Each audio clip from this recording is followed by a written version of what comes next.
Hello, everybody, and welcome to Affinity for Homarids, the podcast where we just talk about random stuff, including magic. I'm your host, Aiden O'Connor. I have been playing Magic since about the first Ravnica set being released, and I am the resident Johnny in this group, and that's pretty much all I got. I'm Nolan Neverly. Aiden actually taught me to play Magic. We started about the same time. Resident Timmy. That's all I got. Hey everybody, my name's Connor Reedy. I've been playing Magic since Mirrodin. I stopped playing and then I started playing again in Scars of Mirrodin. Go figure. I started playing again with these guys right here, and they're awesome people. And I don't know. I just a big fan of EDH, and yeah. Hey everybody, I'm Jim Shoop. I started playing around the Scars of Mirrodin block. I tend to brew random decks and never actually build them, but I like brewing nonetheless. Alright, so now that we got that out of the way, a little more in depth, we all basically got together playing in high school when Scars came out. I know Nolan and I, we had a pretty big break in there, and started back up during Scars, when we found out that one of the physics teachers at our schools played Magic, so we decided to start playing. And now, Nolan, Connor, and I are all freshmen in college, and Shoop is a sophomore. And so, basically, what the goal of this podcast is just, we're going to talk about what we care about in Magic, which might not be what you care about, but that's not what matters. Basically, we're just going to say what we want to say. And starting out, we might as well talk about Standard. Does anybody have any decks that they're really interested in Standard? Well, I know that 4-color Reanimator deck is definitely one of the better decks I've seen in a long time.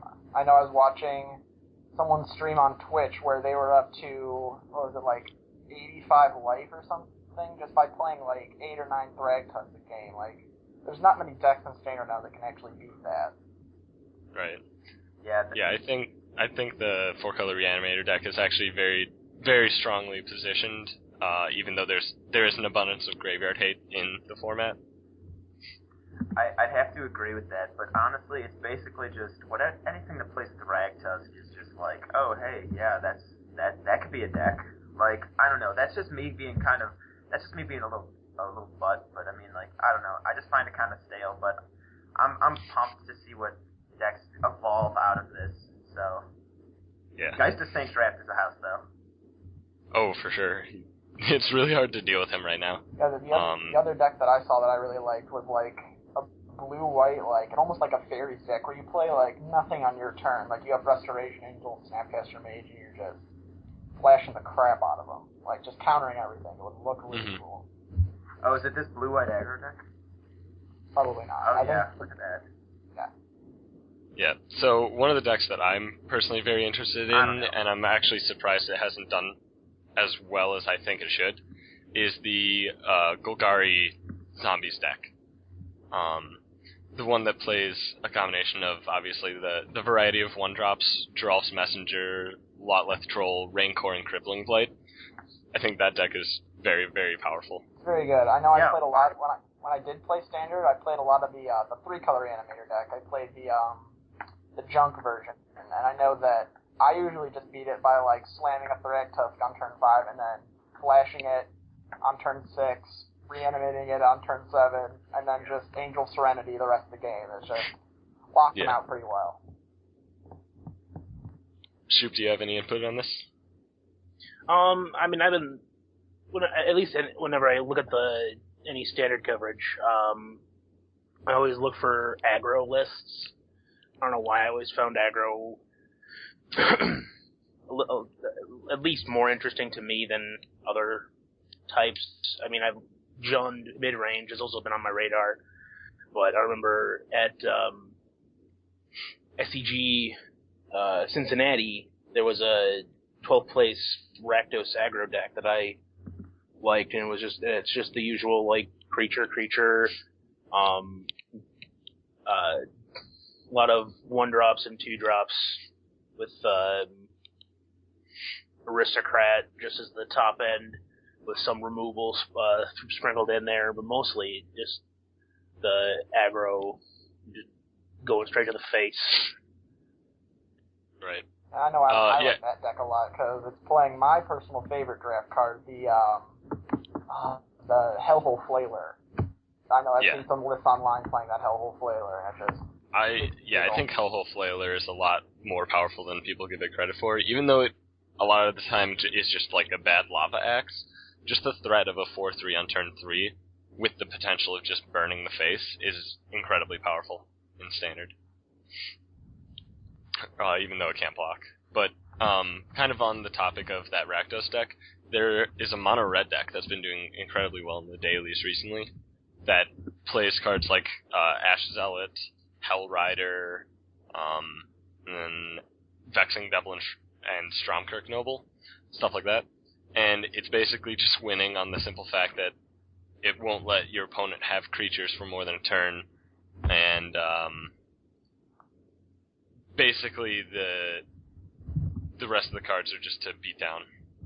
I know, the added haste in a lot of the creatures that they've printed recently, like, they've apparently just gone off, like, they just print haste on everything now, like, it's just so good. Like, Ash Zealot, like, I haven't really seen it being really that good against Snapcaster Mage, like, I've never really, like, watched any of those matches go on, but I'm sure it's just a house. Like, the decks that aren't playing Rakdos are playing Snapcaster Mage, so... Right. And I think Ash Zealot is actually a very pushed card. A lot of people are underrating it just because it's a 2/2 body, which I can understand, but First Strike Haste for 2 mana is already very good, and then it just has this little added text box that destroys, like, you know, the Snapcaster decks. I know, I remember... Not necessarily destroy, but definitely hinders their ability to win. I remember reading that article where he's like, they were talking about how they printed that card specifically against Snapcaster Mage. And it seems like they were just printing a lot of cards against Snapcaster Mage, when really that's not really the card that's stagnating the metagame anymore. Right. One more card that I really want to talk about in Standard is the Angel of Serenity. That card is way too powerful. It's so good. It's the new Reanimator deck just is so different. Like, it's playing like the exact same cards from Frites, but the deck is so much better. Like, you don't rely on the mana dorks as much. Well, in fact, like, a lot of the lists aren't playing them at all. Go ahead, Connor. Connor. Well, no, now you have that Grizzly Salvage, which is just super helpful also. Yeah, I know my least favorite card, because Frites was my Standard deck. I know my least favorite card on that Frites deck was the Tracker's Instinct, and I just wanted to cut that card every game. And now that we have Grizzly Salvage is a very, very powerful replacement to that, just because, one, it digs one card deeper, which is super good, and two, it gives you a choice of the creature or land. Yeah. And so, but specifically Angel Serenity is very good because it's one of the cards that, it's sort of you can have it affect your cards or your opponent's cards in either a positive or a negative way. And what's really interesting is I saw Magic TV, that I think it got released today as the day that we're recording this. And they were talking about, or LSV was talking about Angel Serenity being one of the few cards where he's, like, actually used all of the modes. Where it's exile no creatures, exile one of yours, one of your opponents, two of yours, two of your opponents, one of yours, one of your opponents. Like, just every single possible combination of it he's used, and he's used it to great success. Yeah, I agree. With every one of those. Like, being able to, like, play it and then get rid of 3 of their, like, zombies, or play it and get 3 of your Thragtusk back, it's just insane. But I was wondering if you think it's better or worse than Elishnorn. Better. Better. So, Connor, you say better? I say better because it makes you that much more resilient against a kind of board wipe. Like the thing with Frites last in Old Standard, which was Scars Innistrad, which I also played, by the way. You basically get an Elishnorn, and then you have to win with a bunch of souped-up mana dorks and lingering souls, which is, like, it's cool. It was a good strategy. You could get the Elishnorn in turn 3 and probably pull off a win by turn 4 or 5, which was really good. But the one now, like, because you just have that Angel of Serenity, which, by the way, you can return stuff from your graveyard to your hand, so, like, that's pretty sick also. You get that back, makes it that much better. So you're going to keep getting threats with it, and you don't have to overextend. That's true. The overextension, I know I lost a lot of games to this, like, alright, I have 10 Lingering Souls tokens and an Elishnorn out, go. Day of Judgment. Yeah. Oh, man. Yeah, I would agree that it's better than Elishnorn, because, like you guys said, like, the old one, it required you to overcommit to the board, and, like with Elishnorn, I mean, Elishnorn was very good for that format, though, because it was very creature-centric, and not very much on the board sweeps. Yeah, the whole meta was about X2s. Right. And so, Elishnorn was very powerful there, because even if they did have a removal spell for it, it at least did a Plague Wind, you know? Yeah. Which is almost always good enough. But one thing that I want to say is I think these decks should be playing Craterhoof Behemoth. I agree. That was one of my, I know the very last standard I played with the Frites ones deck. online are. Yeah. I'm looking at a 4-0 right now that's just not playing it, but I have seen it in a couple, but I see a lot more often that they just don't play the Craterhoof. Yeah, the very last standard. The very last standard I played with in Innistrad Scars standard was I played maybe 2 of them, and I was only really disappointed to have it in one position where I needed a defensive creature, and he was just like too much to play. Where Wormcoil would have just been like strictly better. Like there was only really one position where I was like, oh, Craterhoof, damn it. Right, that was the deck that I remember I brewed that up. It was a very interesting deck. It played it was basically a Frites deck that replaced a little bit of the dig with Huntmaster of the Fells, and then it played 2 Craterhoofs alongside the 4 Elishnorns as the fatties. And obviously the playset of Lingering Souls. Solid. Yeah, I thought it was very powerful. Yeah, it was. I liked it a lot. Especially because people did not expect the Huntmasters in there. They're just like, what is this? And not to mention, the Huntmasters would let you live. They were a potential win condition just with Gavany Township alone. And also, they added more creatures for Craterhoof. Yeah. Yeah. Exactly. And plus it has the ability to be the 4/4, which is like it's a fatty in and of itself, essentially. Right. Like, and as well as a shock when it flips. Yeah. Right. Should we move on? Yeah, so actually kind of on the topic of Frites, because it is somewhat of a combo deck, we're going to move into Modern, and with one of my favorite decks, the deck that actually recently won the Pro Tour, which is Eggs. Yeah, so I'm going to say one thing, and I'm probably going to get some hate for it, but that's fine, because I know the truth. So, the Eggs deck that Stanislav Sivka won the Pro Tour with, he was playing the bad version of Eggs, which relies on Pirate Spellbomb for the victory, and you actually have to completely deck yourself.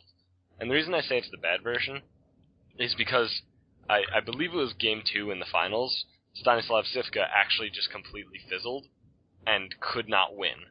And the version of Eggs that I spent a good month and a half brewing, maybe even 2 months, is the Kruk Clan Ironworks version, which, for those of people who don't know, Kruk Clan Ironworks allows you to sacrifice an artifact to add 2 colorless mana to your mana pool. So that allowed you to play cards like Ichor Wellspring. Terrarian was just very good in that deck. And also the Darksteel Citadels were very good in that deck.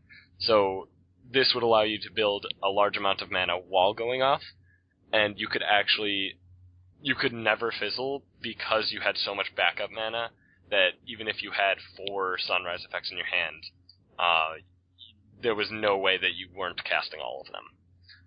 And basically this would all lead up to an enormous Banefire to your opponent's face for approximately their life total.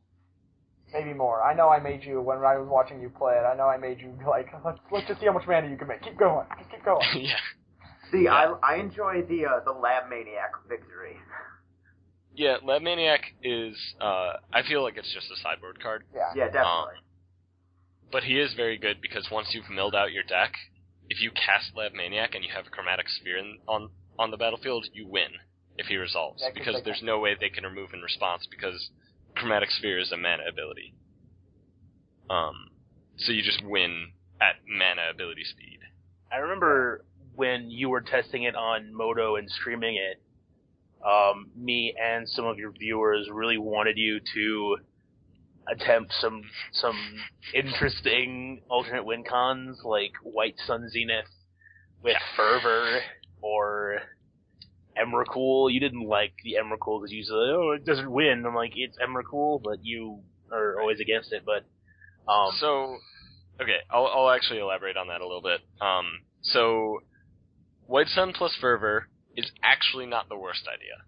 It's bad, but it's not the worst idea, because by the end of the game, once on turn 4, because that's when the deck goes off, on turn 4, you will have drawn your deck by the end of it, so you will get those two pieces, not to mention White Sun Zenith, before you go off, or if you somehow miraculously fizzle, White Sun can just be a card that lets you put a bunch of chump blockers into play.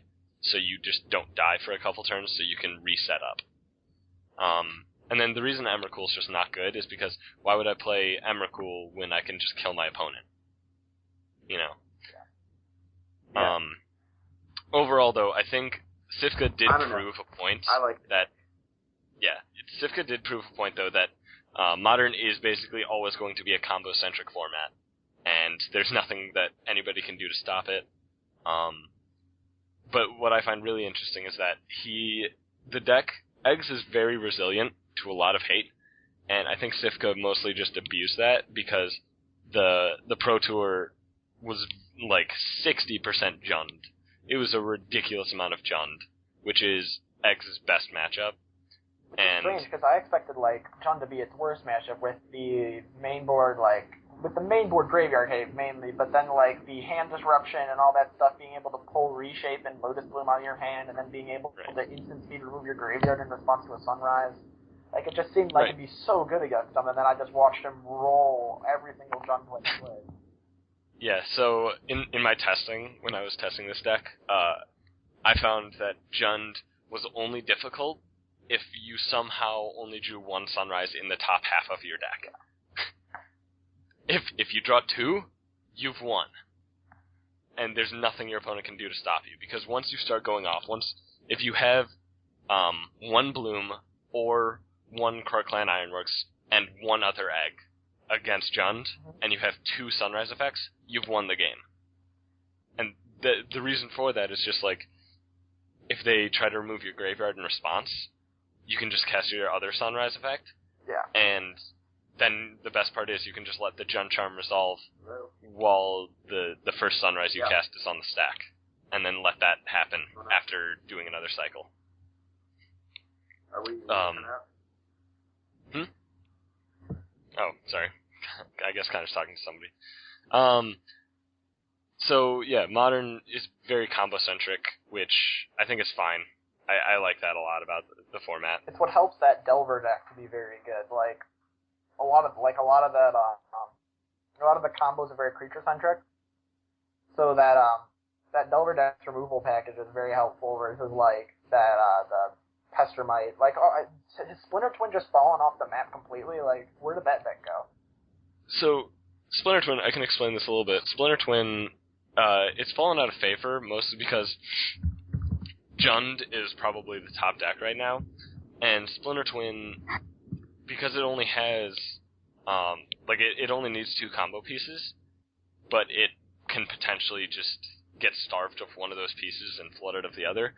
Jund, with its hand disruption, can actually just rip, the twin out of your hand repeatedly, as well as remove the creature in response to the twin or Kiki-Jiki or whatever. That makes sense. Okay. And, yeah. So I gotta head out. I'm busy this evening, but I would love to come back. Please don't talk about Commander's Arsenal with me. I want to do that so badly. I've been itching to talk about it.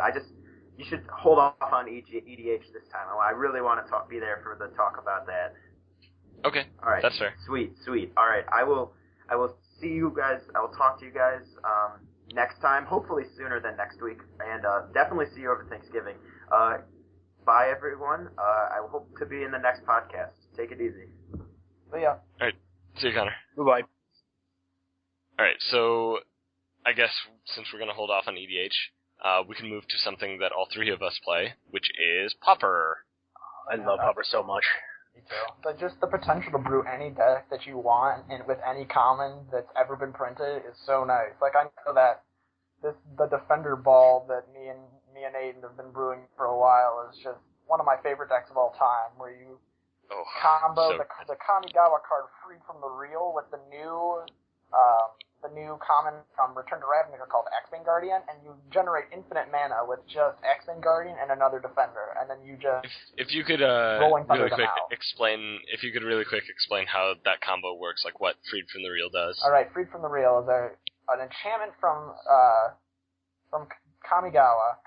From let's see, what set is this from? It was Champions, I think. I think it's from Saviors. Oh, it might be. It was from, let me see this. Saviors of Kamigawa. Yeah, it's an enchantment from Saviors of Kamigawa that is tap a blue to or tap enchanted creature, or tap a blue to untap enchanted creature. An Axebane Guardian, the Defender from Return to Ravnica, you tap it and add a colored mana in any combination that you want, where X is the number of defenders you control.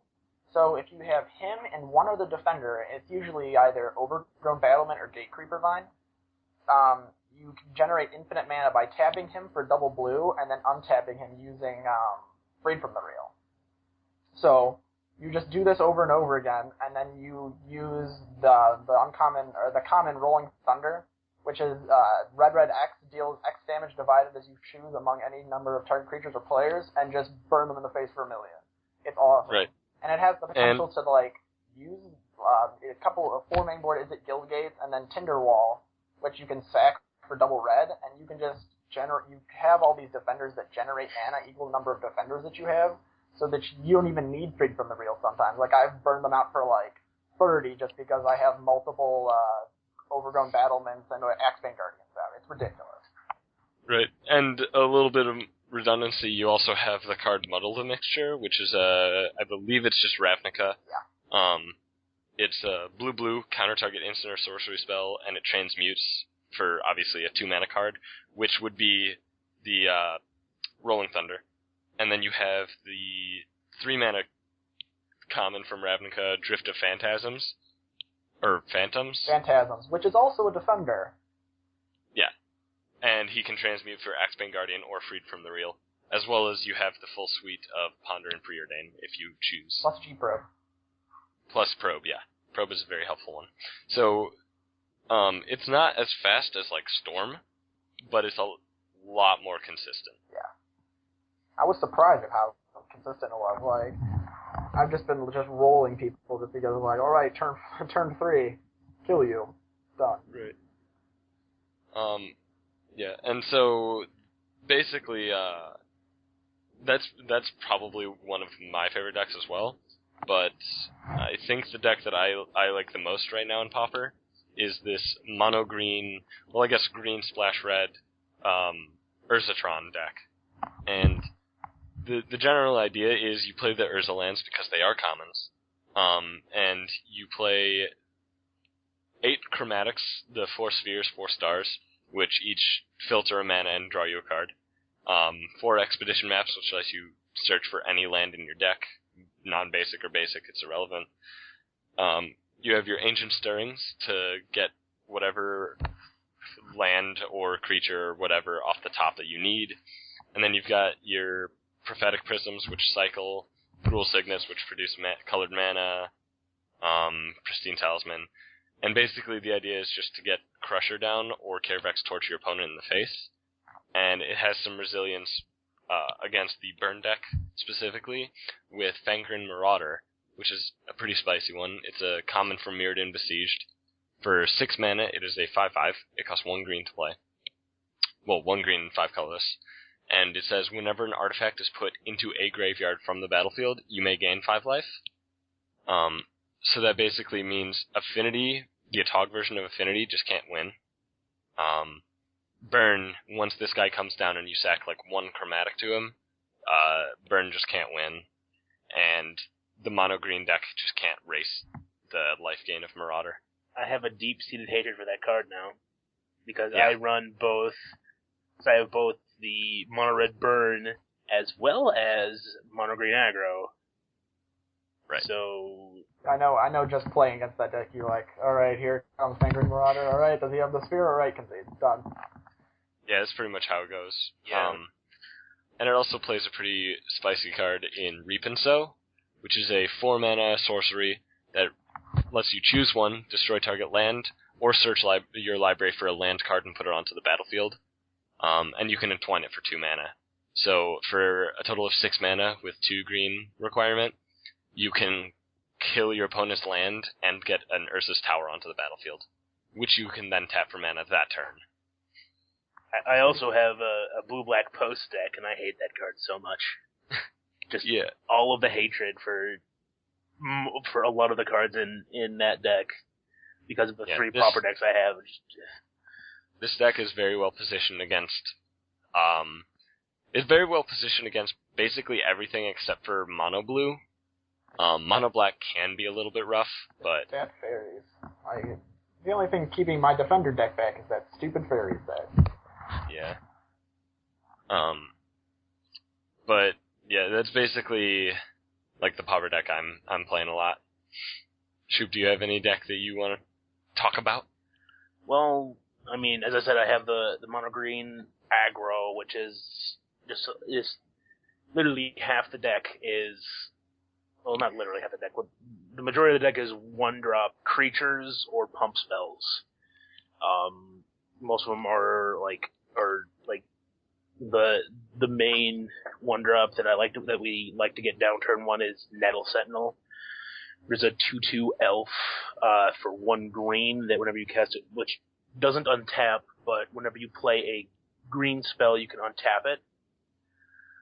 Pretty iconic for its use in those legacy and modern elf decks, just to go infinite or just make a bunch of guys. Yeah. And then it also runs, say, like Yawg-malt, which is the 1 green for a 1/1 Undying Wolf, Scarred Pit Skulk, the one, which is one of my favorite cards. Yeah, it's a 1 mana 1/1 Bloodthirst one from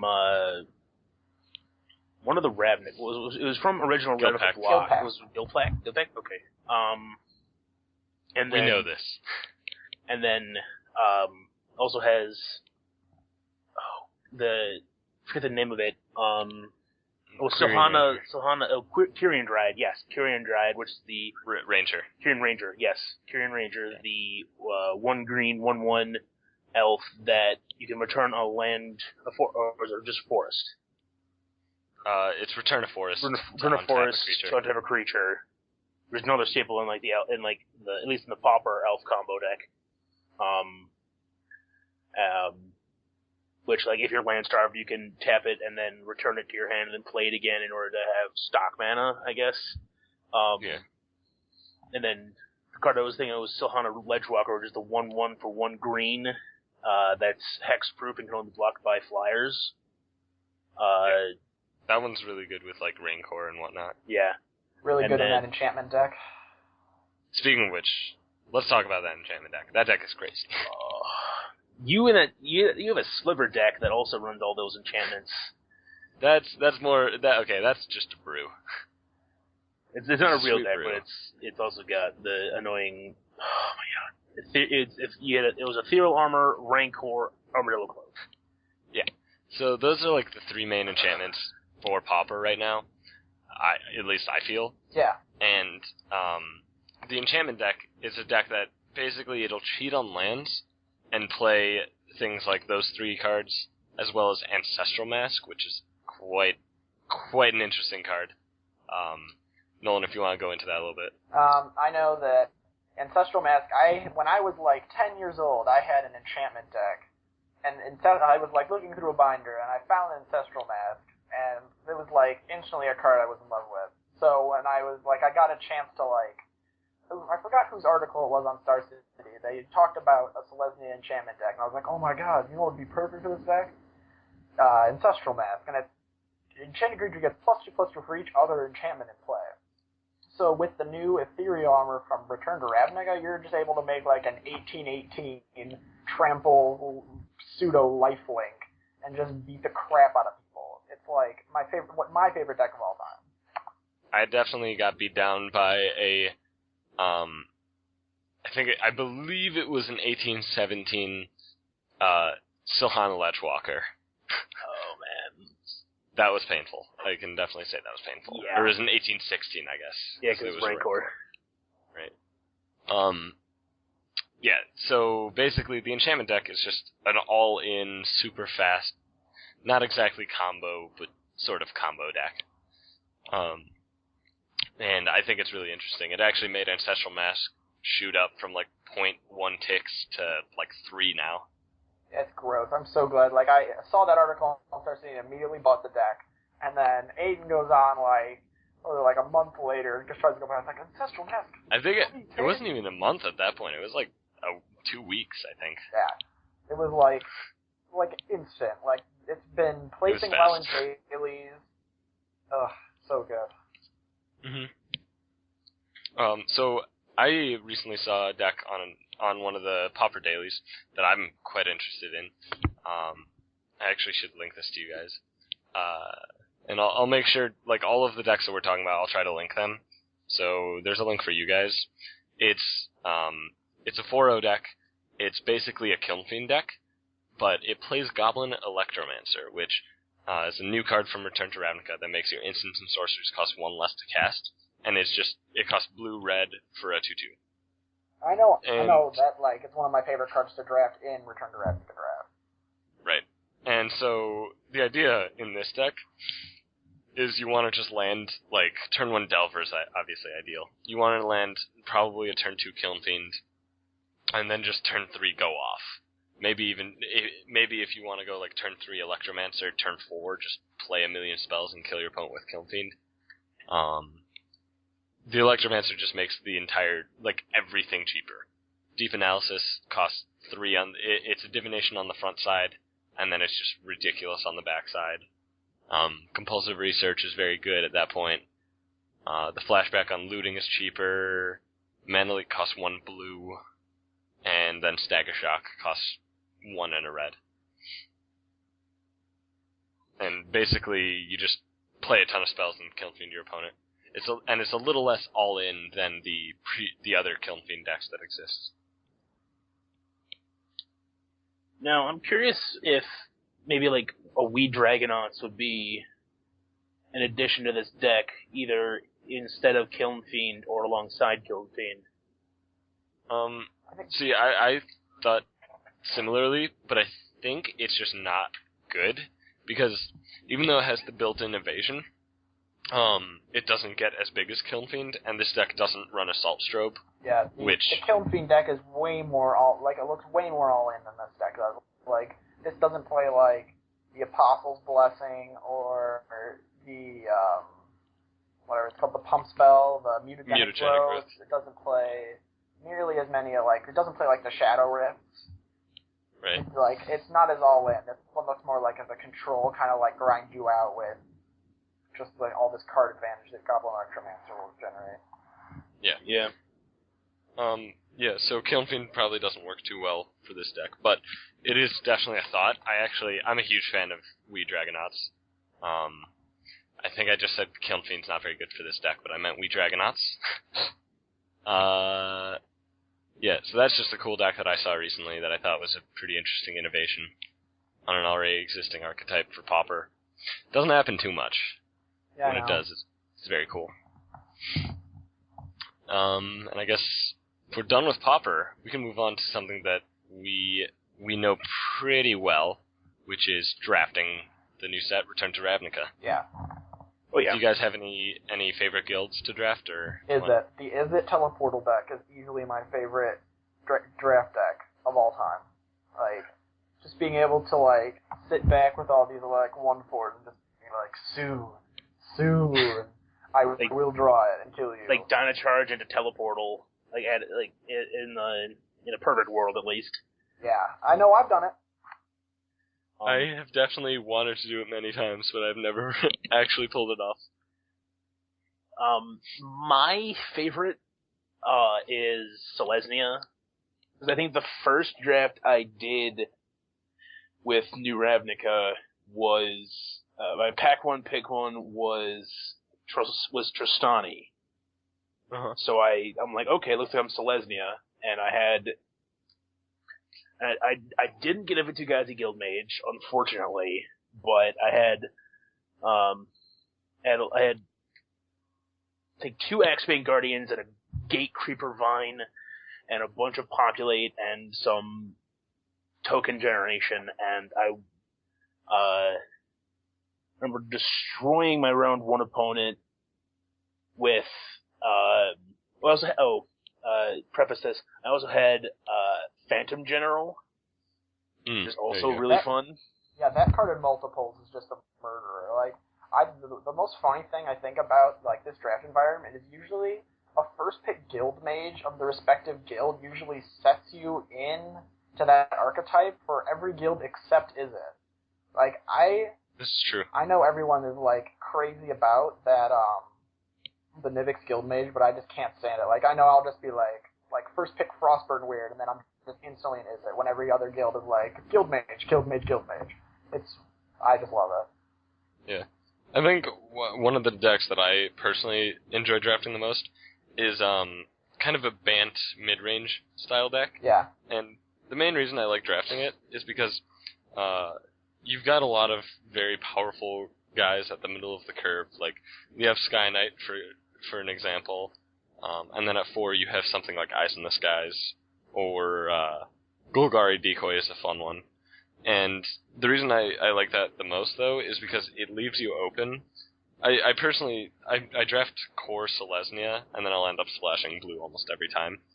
And it leaves you open, if you draft core Selesnya, to every single good limited bomb. Yeah. Because you can if you open a Jace, you can play Jace, you can be Bant. If you open a Vraska, you can play Vraska, you can be Junk. If you open an Asperia, you can play Asperia and be Bant. Like, basically every bomb is playable in that deck, obviously barring Rakdos or something of the likes, but enough of the bombs are playable in it. I don't know why, I just love Rakdos' card this time around. I thought, in a sort of hindsight way, looking back at the old Rakdos, he was kind of really bad. But I really like new Rakdos. I don't know about new Rakdos, he's pretty pushed, I think.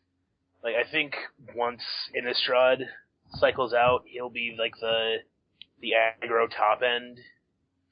See, that's a long way away, though. I know that, but like, a man can dream. That's true. I do really like Rakdos. Abyssal Persecutor being one of my favorite cards. I know it was definitely Connor's favorite card. Yeah, I know. I tried to brew with that card in my green-black rock deck when we just started playing like competitive standard. Right. I know I loved that card so much. Like, when they printed Go for the Throat, I wasn't excited because I probably printed one of the best removal spells of all time. I was like, yes, I have a way to get rid of Abyssal Persecutor on my turn. Yeah. Yeah, so I'm a huge fan of Abyssal Persecutor, and Rakdos is just another Abyssal Persecutor, except his downside is just, like, irrelevant in the decks that you want to play him in. It's almost not a downside, because in the decks that he's playing in, you're going to be bashing people in the face anyway. Yeah. It's really a non-issue. Yeah, you can play him turn 4 basically every time, and then turn 5 you can play everything else in your hand. Yeah, that's the amazing part. I remember playing Block, which is I remember I had a pretty good curve going, and then turn 4 Rakdos, and turn 5 Cryptborn Horror for 1 million. Then I had 2 Dead Revelers and some X drop that also ended up costing a mana, and then my opponent was just like, I'm done here. I can't do anything. Is Cryptborn Horror really that good? Like, do you really like it that much? At least in the block deck, I only have one of, because like at that point, like if you have more than that, it's kind of a dagger because you need the damage in order for it to be somewhat playable. Yeah, it makes sense. In that one instance, it was amazing because I had dealt like a bunch of damage that turn, so it was a really big guy. But like, say he's your only 3-drop in your opener, and it's like, I don't want this card. Yeah. So it's like he's a dead draw in a lot of board states, which is the only reason I never draft him. Yeah, the reason I'm not a huge fan of him is because a lot of the time, like, your best Rakdos start is, like, turn 1 Rakdos Cackler, right? Yeah. Turn 2 Gorehouse Chainwalker, right? Yeah. Yep. Turn 3 Bash 5, play a 3-mana 5/5. That's not exciting, you know? Like, that's, like, your best case scenario with Cryptborn Horror. And it's just, like, not good enough, I don't think. Yeah, like, in scenarios where he's good, you're probably already going to win anyway. And, right. like, in every other scenario when you're having it's just like, this card is garbage. Because, like, like, when you have him, it's only in scenarios when you're already going to win next turn that you have him. It's just like, I could not have this card and be just fine. But, like, when you're in a board stall and you top deck a Cryptborn Horror, it's like, I don't want this card. Could I get something that could actually break this board stall? Yeah. And I think he's actually very good in the, in the Rakdos deck against the Izzet deck, specifically, because the Izzet deck's best removal spell is Mizzium Mortars, obviously. Yeah. So if you can just hit your opponent for 5 or more, the Cryptborn Horror is, like, impossible to deal with. Unless they have the Cyclonic Roof, which I don't know if the Izzet decks are playing that. Like, were you playing that? Oh, they are. Yeah, they are. That card's too good to not play. He's literally the only reason I wanted to play blue, because I wanted to upheaval my opponent. I want to be like, all right, take it all back. Yeah. In my limited playing of block, and by limited I mean I didn't play it a lot, not like the limited format. But when I was playing it, I played the Izzet deck, and I one time had 3 Goblin Electromancers on the board. And I can honestly tell you, casting a Cyclonic Rift for 4 mana is the greatest feeling in the entire world. There's nothing that beats that. That's hilarious. So, yeah, I think block is an interesting format. It's unfortunate that single set block, a lot of the time, is always just ruled by one specific deck, and in this case, it's the Selesnya deck that plays Armada Worm and Angel of Serenity. Oh, I remember I was playing that deck, and I was playing again. Like he played the Armada Worm, and all I had in my hand was Dreadbore Land. And I'm like, you know what would be a really good top deck? Oh, a Dreadbore! Awesome! Yeah. So I was like, Dreadbore Armada Worm. Resolved. Dreadbore the token. Resolves. Okay, swing in. Yeah. But that's the thing, like, that was your best case scenario, and he's still 2 for 1 to you, right? Yeah. So, like, that's why Armada Worm is just so good in single set block. I know, like, I've even seen people playing the Bant deck, where you just splash blue for Jace. Like, yeah, for Jace and Sphinx's Revelation. Yeah, Sphinx's Revelations. Yeah, that card's really pretty nuts. Whoever thought adding Stream of Life to Blue Sun Zenith would have made a really, really good card. Yeah. So I think we've pretty much touched on, like, all of the formats. So, I guess we can talk about, like, some pet decks or pet cards that we have. I guess I'll start off with saying, like, my pet deck is obviously Eggs, and has been Eggs. Even though, when I initially built Eggs, I bought the second Sunrises and Reshapes for 2 ticks each. Because it was, a couple months ago. I sold them off, after the Pro Tour finished and Eggs got first, for about 8.5 ticks each, and now they've already dropped back down to like 6 each. So, pretty happy with that profit there. Oh yeah. But, yeah, Eggs is just, it's the kind of deck that I love to play. I'm a huge proponent of combo. Even though a lot of people think it just makes Magic not fun, it's not interactive, I think it's really interesting because the people who make the combo deck, they have to come up with the interactions in it, and they need to figure out like what cards can be changed out and put in to fiddle with it. Like the sideboarding is almost impossible. It's really, it feels really intuitive just playing a combo deck.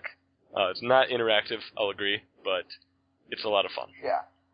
I know my favorite strategy, like I know I was a huge Frites player in the last standard, which you probably heard a lot about if you're listening to this podcast.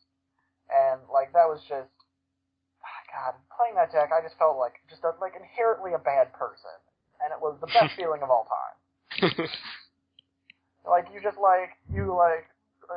turn one, Faithless Looting into an Unburial Rites and an Elishnorn, you like show it to them and like shrug a little bit, and they just start crying. Like it was like the best feeling of all time. Yeah. Oh, I love that. It was even better when you're playing at an FNM and you're playing against like a 12-year-old kid who it's his first time playing at an FNM. And you're just like, oh, turn one, Birds of Paradise off a Razorverge Thicket. Like, okay. Their turn one is just like Forest, go. And then you're like, alright, turn two. Land, Mulch, hit 2 lands on Burial Rites, Elishnorn. Faithless Looting, discard double Lingering Souls. Turn 3, you just unburial rights the Elishnorn and go, oh yeah, that creature that you just played is dead. Oh yeah, all those guys you spent all that mana on, they're all dead. Yeah. And then it's their turn and they like try to play another creature and it just, yeah, that has 0 toughness, so it's dead. Like, I know I'm a horrible person for saying that that's so much fun, but it's so much fun. It's a guilty pleasure. Yeah, I remember really the one FNM that I went to where I borrowed the Red White Humans. I played against this this kid who had a homebrew mono blue deck that I don't even remember what he was trying to do with it. I just rolled over him. Yeah. It was a really good feeling, but I knew I needed to hide it because otherwise I would be that guy. And I don't want to be openly that guy. I'm fine with being that guy to myself and to my friends when the kid's not around.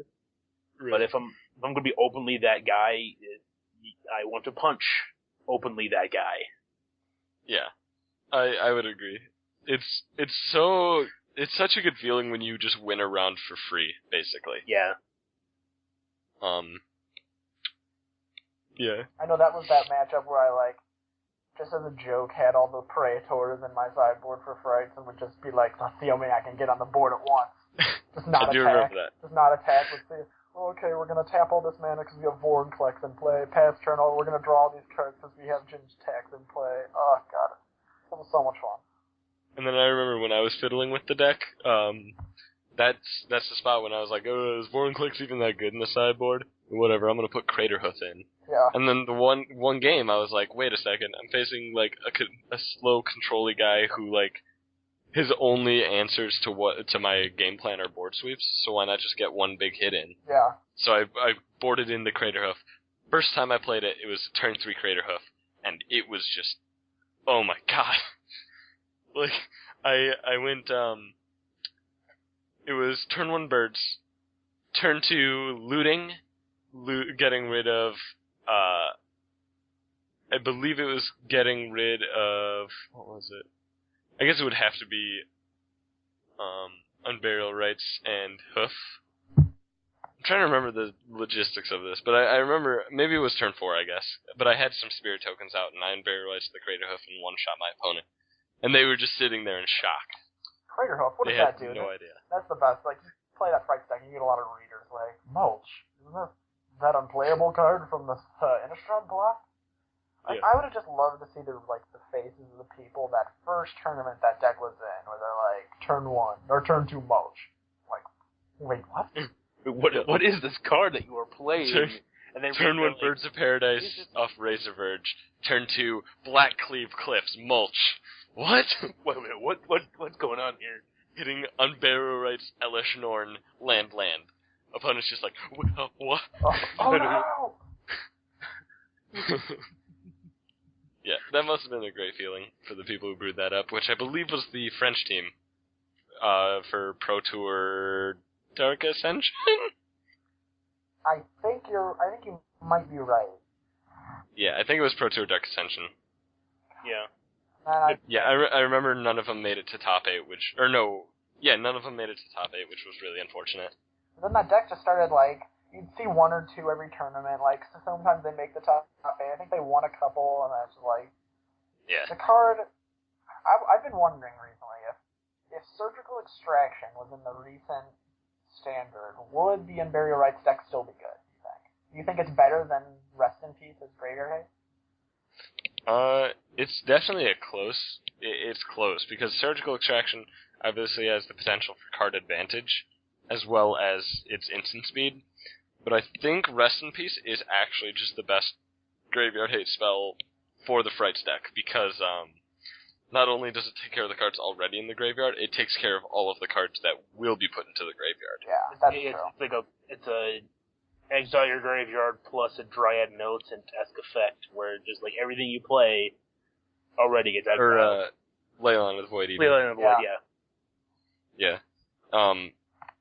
But it's definitely interesting to think about. I still, like, going back to what we were saying earlier about the standard Frites deck right now, I really think Crater Hoof should be played, because Crater Hoof is just, like, okay, if you look at the decks that exist right now, there is, like, a Bant control deck, there's, like, the red aggro deck, and then there's, like, the Jund deck, right? Yeah. And then maybe the green-white aggro. So, out of those decks, which one of those actually has a way to deal with a Crater Hoof?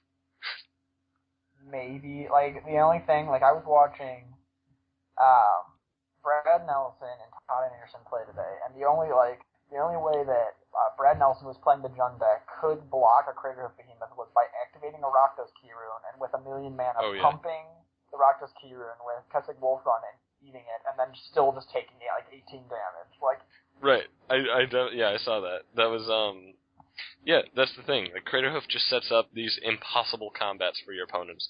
Whether or not you're actually going to win that turn, your opponent, you're at least plague winding, as well as putting your opponent to, like, 2. Yeah, and then that deck also plays Restoration Angel. Right. So you can just, like, boom, flash, kill you. Right, Yeah, if they just, like, blocked a lot on the Crater Hoof and didn't actually kill it. People are missing out on a lot of value if they don't play that card.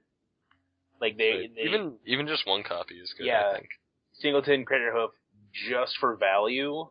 Not value, just for the potential lulz. insta-win. Yeah. It's just like, why aren't you playing this card? Like, what cards in there do you think you need more than a Singleton Crater Hoof Behemoth that you put on the board and they're like, can I survive this?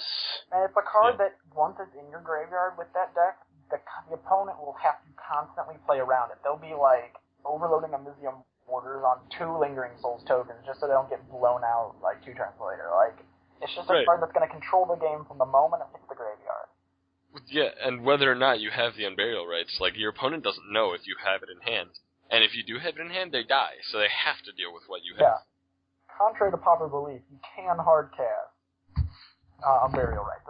Its casting cost is not white and 3. Also, contrary to popular belief, you can hardcast Crater Hoof Behemoth. I've done it. I've done it too. For sure. It's very fun. So, I guess we've pretty much exhausted that topic. Do you guys have any speculations on card prices? At least in paper, I hope that the price of, like, Ash Zealot and, like, those mono red 1-drops goes up. Like, I don't know how, like, it's been, I think it, like, top 10, like, it was, like, 10th place in the last Open, that mono red deck, so I'm hoping that deck becomes more popular, because I love me some mono red aggro. My second favorite deck will always be the mono Goblin Guide, mono red deck from the Zendikar Scar standard, so I hope that deck becomes more popular. I have a feeling that once Gatecrash comes and we have like 1, 2, 3 drops from Boros and Gruul, that sort of thing can only get better. Yeah. And like, my hope is that, like, with extra cards from that set, as well as potential cards from Sinker. Hopefully aggro will have a place in the Pro Tours and the GPs and the Opens and the Invitationals and stuff, because it seems to be oversaturated with control and mid-range. It's the Rakdos. Yeah. Yeah. And actually, random aside, because I'm actually scrolling through one of the standard dailies right now, I'm seeing a deck that actually has win condition. It's an Azorius control deck, and it plays like the general cards like Azorius Charm, Jace, Tamiyo, Terminus, Supreme Verdict, Sphinx's Revelation, etc. Yeah. And it has 0 creatures, 0 cards that make creatures, so its only way to win are 4 Jace Architect of Thought, or mill your opponent out because you have Elixir of Immortality. Or you can Tamiyo and repeatedly cast something. I don't know. That's the thing though. Like this deck can't actually like win. And in that deck, you should at least have like 1 or 2 Entreat the Angels. Yeah, something. That card's really good. Yeah. But this deck, I don't know. This deck got to 3-1 somehow. So like, I remember watching Reynad play, and he's playing Bant. And he has 1 Entreat the Angels, and like his chat is saying like, "Oh, you should cut Entreat the Angels," and several times he has turn 4 Miracle Entreat the Angels and get a 4/4, and then proceed to bash in. Yeah, it's just like that card is really good. Even for 1 token, it's good, and then like endgame, like Entreat the Angels. Cap out all the Angels. 4/4 flying isn't that bad in the standard. Yeah. Yeah. Like it's like a lot of creatures are like X2, X3 creatures on the ground. There are not a lot of like for whatever creatures in the air. Like really, the only ones you'll see are like Resto Angel and maybe Angel of Serenity. Right. Like, once you're in that area and, like, you can treat the Angels for, like, 5. It's just like, your Angel of Serenity and your Resto Angels don't really mean anything because I have a million 4/4 Angels. Yeah. What's up? Yeah. So I hope that, I don't know how much Entreat the Angels is right now, but I hope that, I think that card will go up. Yeah, I feel, it's like, looking at magiccards.info, and, like, the medium price is, like, $28. That's pretty insane. Yeah, that card's really good. I feel on Moto, though, because I play mostly Moto now, because people here don't actually, like, play paper. Yeah. In fact, most people here just don't play Magic. But, on Moto, I think a card that will go up is going to be Croat Clan Ironworks, because I'm actually looking right now at the most recent Modern Daily that was posted, and a guy Spokes, who actually I talked to a bit, he was the first X player on Moto to actually 3-1 a Modern Daily. He got 3-1 with basically still my version of X, and I'm pretty proud of that. Which is the Ironworks version. Something a little interesting is they put in 1 Noxus Revival over an Ironworks. Or no, it was over... What was it over? Something. He got one thing for it. I don't know. I can't tell right now. Sounds pretty good, though. Yeah. Yeah. I mean, whenever I watch streams, like, before the PT, when like, people were testing Modern, I'm like... when anyone just randomly said, "What about eggs?" and then the chat exploded into like, "Eggs is a terrible deck. No one will ever play eggs." And I remember then Sifka, and then I also remember one time I was watching Cedric Phillips, and he said something that I thought was very intelligent and very true.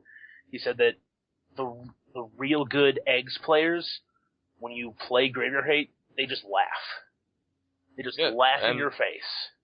That's something that I definitely did a lot. The only time that Graveyard Hate ever actually mattered was when I was facing the Tron opponent, who main board had like 3 Relic of Progenitus, and they play all 3 and leave up 3 mana constantly, and I'm like, yeah, okay, you win now.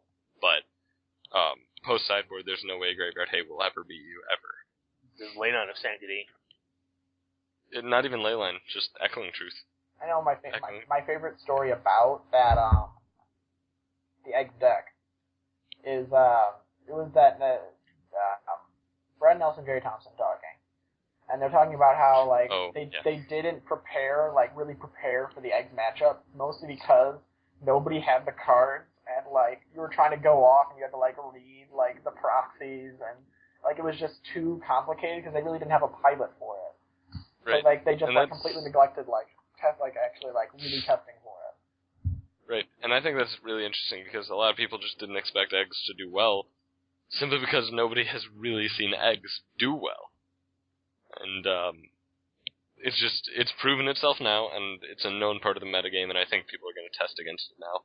Yeah. And it'll have a lot tougher competition, but as long as Jund and Infect stay the top two other decks in Modern, which seems to be pretty consistently that, Eggs is going to do pretty consistently well, because the Eggs-Jund matchup is 70-30 in favor of Eggs, and against Infect it's 50-50. Because Infect has the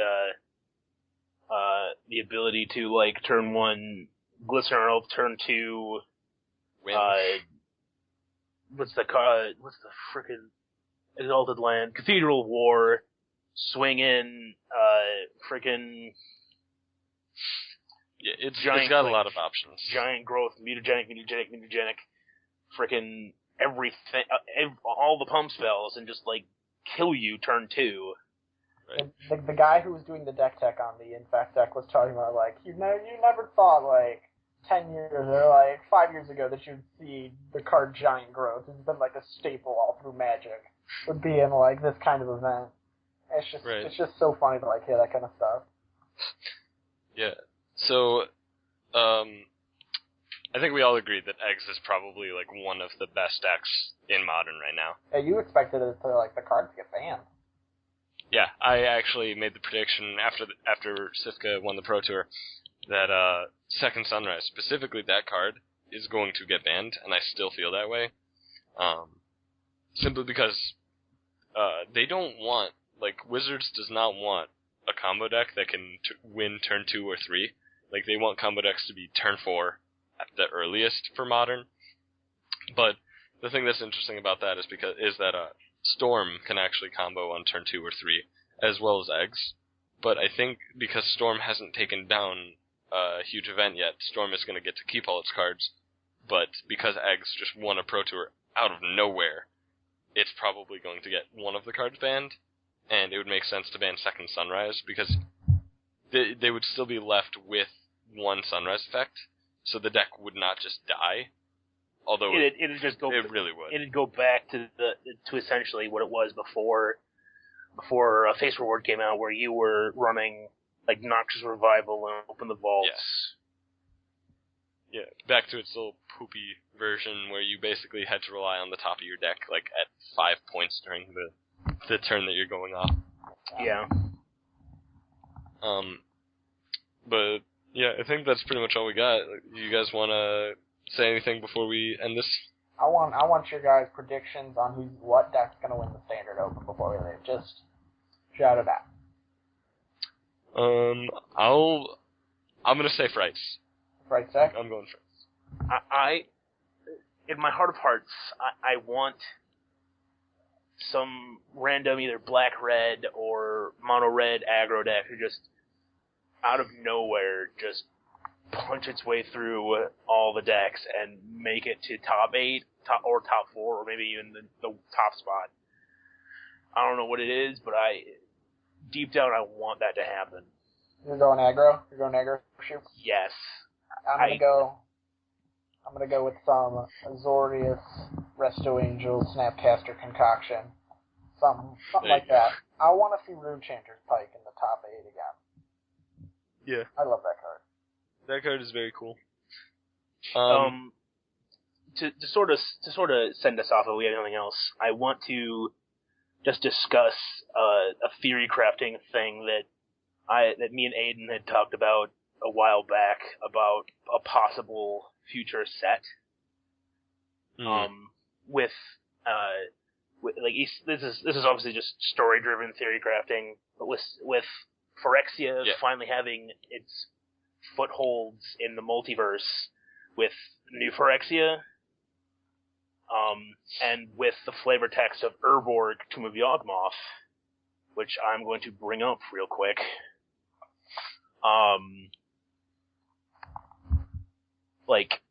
I want to foresee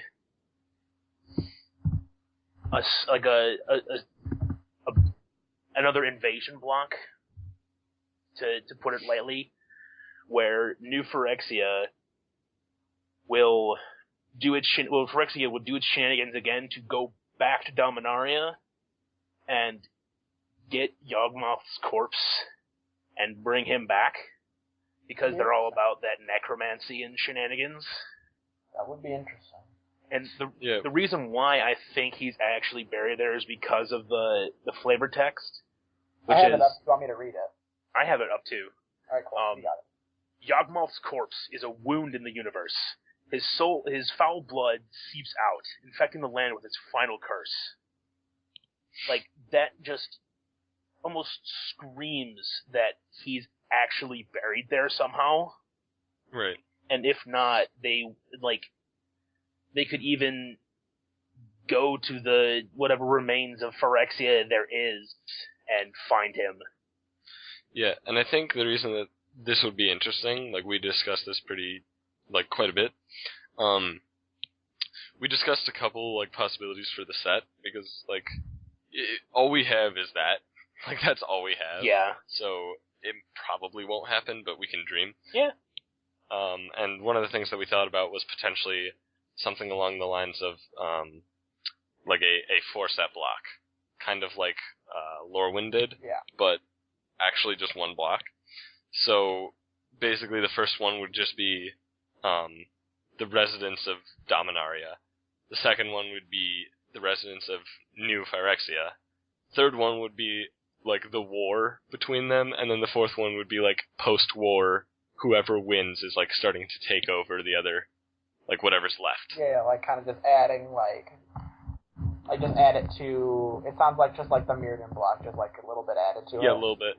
And then, if Phyrexia gets put on its heels by Dominaria, then that's a point for the Mirrodin survivors to sort of jump in and, sort of trap them on the in-between, the two universes, and sort of make them, back to their old, we gotta find another foothold again.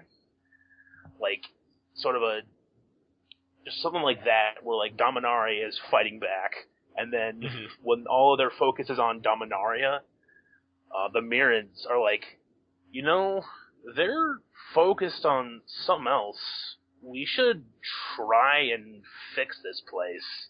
Back to Mirrodin? Yeah. Yeah, that's kind of the idea. I love it. So, I guess with that note, we can conclude this, and with one more ending note, I will say that next podcast we will most definitely spend a lot of time talking about EDH or Commander, if you prefer, once Connor gets back, because I know that is something that all four of us really enjoyed doing and playing, and Connor, of all of us, is probably the most into it. Yeah. So, we'll probably talk about Commander's Arsenal and whatever topics show up in the week. Mm-hmm. And anything else, guys? No, that's it. Should we promote our respective Twitters and stuff, or? I think I'll just put those in the show notes or whatever. Alright. I think that would be a little bit better. And I think Aiden's gonna make an email, so if you have any questions. Yeah. The email will be in the show notes or description, because I'm gonna put this on YouTube and hopefully submit it to something like MTGcast to get approval. Yeah. And then if any of you potential listeners have any questions, to any of us, even for some reason Connor, even though he was here for 10 minutes. It was 20. Yeah. Either you can direct him towards one of us, or a couple of us, or all of us, and we'll each try to respond in a reasonable manner. Great. And if you don't know, if you do want to get it to Connor, and for some reason I don't have a way to contact him, just give it to one of us. Tell us it's for Connor, and it'll get there. Yeah. Mostly them. I'm friends with Connor, but but Aiden and Nolan, they have a lot. They are in contact with him a lot more than I am. So if you want to contact Connor for some strange reason, talk to them more than me. Yep. So if you can only get to me, then I can get to them, and they can get to Connor. So yeah. Yeah. It'll get there. Is basically what we're trying to say. Yeah. So with that long-winded outro, I will say congratulations, guys, on the first podcast that might have been mildly successful. Yay! Yeah. Hopefully many more. Hopefully. See ya. Bye-bye.